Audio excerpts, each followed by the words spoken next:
నమస్కారం RTI 9 news కి స్వాగతం. రంగారెడ్డి జిల్లా యాచారం మండలం మేడిపల్లి గ్రామంలో ఉన్న భూముల్లో ఫోర్త్ సిటీ కోసం సర్వే చేసేందుకు వెళ్లిన అధికారులను అడ్డుకొని అక్కడి నుంచి వెళ్లగొట్టిన రైతు ఎట్టయ్య.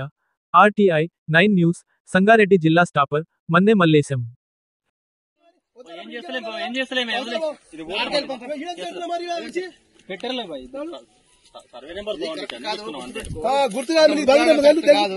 నీ గవర్నమెంట్ నీ గవర్నమెంట్ ఇచ్చా భూమి ఇప్పుడు ఎట్లా తీసుకోమని బాగా చేస్తావు చిక్కపోకుండా వాళ్ళ తీసుకుపోయి ఏం చేస్తావు ఏం చేస్తారు నువ్వు మాట్లాడతావు ఏం చేస్తారు ఉద్యోగం ఉద్యోగం చేస్తారు మీరు మాకు చెప్తున్నాం సార్ అరే తిరిగినాక మనం చూస్తావా మనం ఎందుకు వచ్చావు ఇంటికి వచ్చావు మా భూమి వస్తాను నా భూమి